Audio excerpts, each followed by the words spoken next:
It's been a long time. Hey, what's going on, guys? It's Mark here. Yes, this is not my Soldier Knows Best channel. This is actually my Soldier Up Close channel, which has been probably over a year since I uploaded anything on this channel. Too long. Too long. So I promise people on my live show that I do every Wednesday that I'm going to at least start doing something at least quarterly on this doggone channel. But anyway, this channel is where I just talk about random things sometimes. I just talk about things, what's going on, or if I'm out doing something, I'll pull out my iPhone or pull out a camera and record it. So I didn't know this was going to be my first video back on this channel, but I couldn't help but do it. I just got back from the theater from watching Fast 5, which is the latest movie in the Fast and Furious franchise. And I tweeted out that this is absolutely, hands down, the best movie in the series. And it was just bananas as far as the action. When I first saw the previews for the movies, it actually looked pretty good.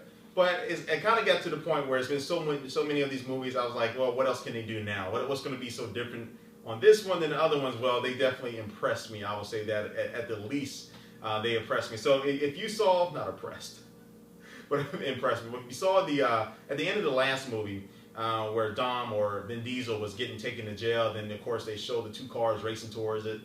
Getting ready to take down that bus that was taking him to jail because he got sentenced from 25 years to life, and that's where the movie ended. So that's exactly where the Fast 5 movie picks up at. And of course, if you watch the previews, of course they get him out of that situation. But without revealing any spoilers or anything like that, I would say that what the director or the producer was able to do with this movie was take the best parts out of each movie in this franchise so far and make this into one gigantic movie which had a little bit of everything and also had characters from all the other previous movies as well. Tyrese and Ludacris came back and played their roles. The guy with the beard from the first one, I don't know his name, but the guy with the beard from the first one that gets knocked out right there, I don't know. But anyway, they brought back at least one person, almost one person from every single movie, the guy from Tokyo Drift and all that stuff. But anyway, I think all the characters, all the actors and actresses worked well together. It was a good team. And the one addition to this movie was The Rock. And of course, The Rock, he brings it every single time he's in a movie. He just has that type of adrenaline-looking fierceness. That's a Tyra Banks word, but what's the manly word I can say here? Just the rough and tough guy that he always plays that role mostly, especially in all his movies. But he brought that to this movie, and he definitely did a good job of bringing that character into play there, and really making it seem like, yes, he's on the hunt. And so, of course, he's hunting everybody in the movie and trying to get them down. He works for I believe the FBI. And so I would say probably the best part, one of the best parts in the movie is when The Rock and Vin Diesel actually fight. And I saw that in the previews. Sometimes in the movies when two of the big characters or two of the big guys in the movie go to fight, sometimes I leave a little bit disappointed. But this fight had a little bit of everything. It looks like a UFC fight. I saw a rear naked choke. The Rock even did a super punch. I was surprised by that. There was a lot of good grappling going on in this fight scene, but it's a really good fight scene. It's very solid. It's very destructive as well. But, back to the main thing about the movie, the storyline was, of course, they all come together and they're trying to do one last job to get the most money that they can so they can go away forever and not have to worry about making another movie. No, I mean, not having to, run or have the fear of being chased, and they can just go probably to one place and just settle down and get back and relax and retire from their lifestyle.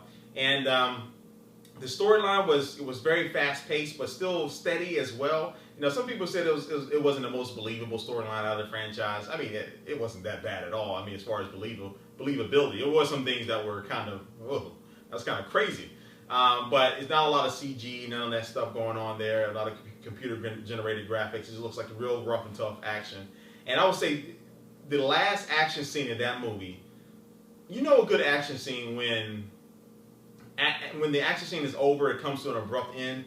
I was just like I had to start breathing again. I had to start blinking because my freaking contacts were getting dry because the last action scene went on for like 10 minutes, and I was just glued to my seat watching it. It was pretty well done, and I had to say the whole movie they had to destroy probably at least 1,000 cars, and that last scene probably had half of them, at least 500. I'm probably exaggerating a little bit, but probably at least 100 cars in that last scene were destroyed. It was just bananas. But yeah, but the whole movie was just really, really good. And so to sum it up, it was I don't know whether this would be the, I don't think this would be the last movie in the franchise, especially what happens after the credits. So if you do go watch this movie, stay after the credits. There's a nice little piece in there for you. But it's probably not the last movie in the franchise, but I think if it is, if they do decide to just go ahead and close it here, they're going off on a high note. Because I don't really see what else they can do to make this, to make a movie better than what this one was, because they just went all out on this one. So I would recommend this movie for you to go see. It's available in IMAX. I'm going to go see it in IMAX. So of course, that was just a great experience as well. And so definitely go see it in IMAX if you can. So anyway, I know some of you out there already watching. Leave a comment down below and let me know what you think about it. I'm going to start a discussion about the movie. Do you think this is the best movie in the franchise? Anyway, guys, thanks for sticking with this Soldier Up Close. I promise you I'll have more videos coming, not on a regular basis, to be honest, but coming sporadically on this channel. All right, catch y'all later. Peace. And I hate to end with my Soldier Knows Best, but I don't know what else to say in the video. Bye.